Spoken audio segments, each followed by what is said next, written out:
Jerry hid behind the car when the shots were fired, but when there was a break, he actually took it and confronted Trayvon right here. These are some of the tweets regarding Trayvon Martin. Every few seconds, people are sounding off, like Vanessa Allegra. Residents are doing exactly what we're doing right now. They're getting gas, filling up their tanks, and boop, zipping on out on the road. This website, Pastor Terry Jones, is going to have a trial that's going to be streamed live, where he's going to try to prove that Muhammad is also a false prophet. According to this arrest report, 24-year-old Lenore Norman, a second-grade school teacher at Metcalf Elementary, bicyclists say it will give them a lane to travel on. And it drew so much attention that the city commission actually voted to move the agenda item to the nightside meeting. Someone broke into the Boys and Girls Club of Marion County over the weekend and caused thousands of dollars worth of damage. Back in 1990, for brutally raping and strangling 10-year-old Christine McGowan. Say after talking to witnesses and looking at the surveillance video from this camera right here where the incident actually happened, the average price of gas right here in Gainesville is about $4.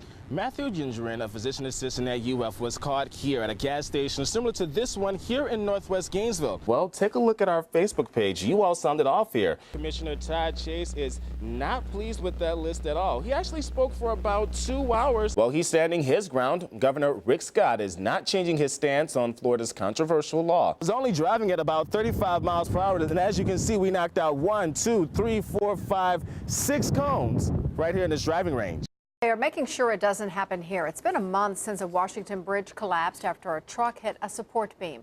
Here in North Central Florida, Department of Transportation officials conduct ongoing safety inspections on bridges. TV 20's Stu Carter reports that put some residents' minds at ease. They were doing exactly that on US 27 in Branford, making sure the bridge is functioning properly. It's a hot and busy day for DOT workers as they try to direct traffic and inspect this bridge on the border of Suwannee and Lafayette counties. So every bridge in our inventory has a head-to-toe inspection performed. Department of Transportation officials say they inspect 1,200 bridges every 2 years to make sure that they're not structurally deficient or functionally obsolete. Typically, where you have a roadway that's wider than the bridge, a narrow bridge condition is typically a functionally obsolete bridge. Bridge maintenance engineer Will Watts says this bridge, built in 1989, is structurally sound. Of the nearly 500 bridges in North Central Florida, there are 88 structurally deficient or functionally obsolete bridges. Now, that does not mean these bridges are necessarily unsafe. Structurally deficient describes bridges that have a defect that requires a weight or speed limit. Functionally obsolete means the bridge does not meet current design standards.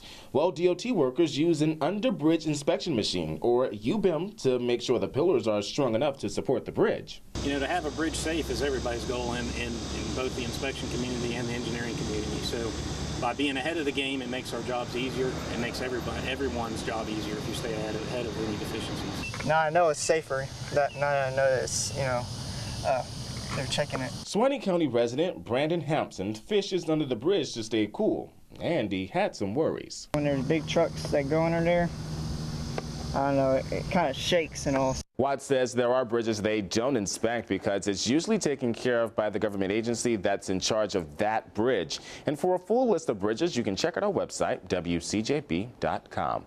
Duke Carter, TV 20 News. No one to tell us no, where to go. Eliana Gray is a regular shopper at Ward's. Yeah, I shop here all the time. I always tell people about their spice rack. Shocked because people are walking away with carts from the property. Really? Yeah. I can't believe that.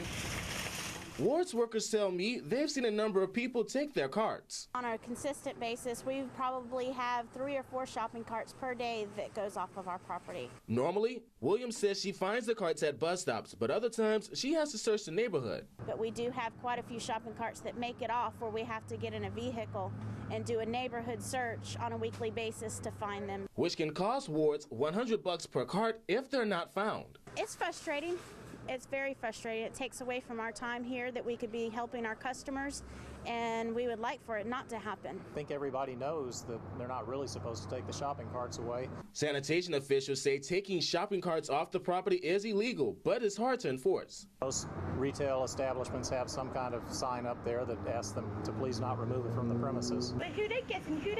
But Gray says stealing shopping carts not only hurts the business, but will cost you in the long run. If you're going to shop here, why would you take the cart and cost them so much money when you know that's going to impact their business and their prices towards you as the consumer? But he's no Prince Charming. So business owners hope shoppers will sing a different tune.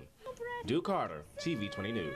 It's a new honor for a University of Florida student who died more than 2 years ago. 18-year-old Michael Peary died trying to save a friend. Now he's receiving the Carnegie Award for Heroism. TV 20's Duke Carter reports the award is helping Peary's friends to smile.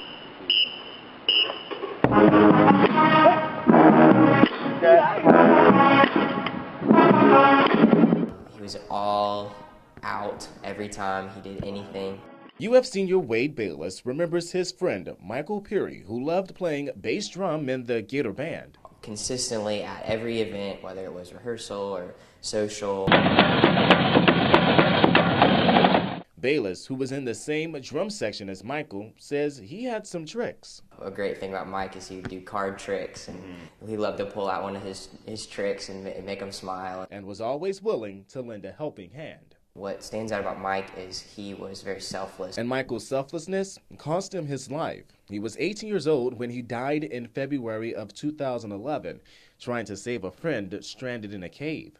20-year-old Grant Lockenbach of DeLand lowered himself by rope to retrieve a fallen backpack, but had difficulty getting out.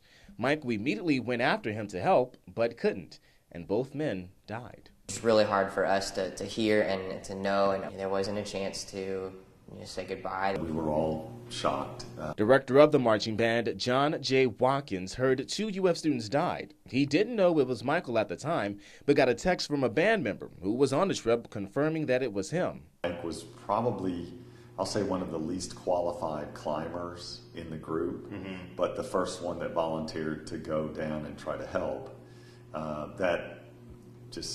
That part, not surprising at all. That's Mike. He had a smile, and he was quirky at times, and lovingly so. Assistant band director Chip Bergner says losing Michael was hard, but is pleased to learn that he's being recognized with a Carnegie Medal for his bravery. The more we can do to remember Mike and keep him in our thoughts and as part of our ensemble, the better. And the UF band is doing their part to remember Mike. Right after Mike's passing, the band created a scholarship in his name, and his friend Wade was a recipient. I just couldn't believe that they would choose me to say, look, this person is right now the most like Mike. Which meant Bayless is willing to sacrifice his life like his buddy Mike. What Mike believed was that's what Jesus Christ did for us. Always gave his life for us, whether we deserved it or not. Proud of a man who gave his all. Duke Carter, TV 20 News. Michael was a member of the Fellowship of Christian Athletes. He was one of 35 people to receive the Carnegie Fund Medal this year. The medal honors people who risk their lives to help others. It is open to everyone, and the meeting is expected to run for about 2.5 hours. Well, Marion County Commissioners were shocked after receiving a request from Sheriff Chris Blair for an extra $17 million for his budget. They were purposely leaked by a Massachusetts state police officer who was there the night Tsarnaev was captured. Putting out flyers like this, self-defense is your right. Stand up for it to anyone that would accept them. This is the most dangerous intersection here in Gainesville. Just a reminder, sorry pet lovers, you're not allowed to bring any pets, you're not allowed to have any sparklers, and you're definitely not allowed to bring any alcohol. But just come on down, enjoy the fun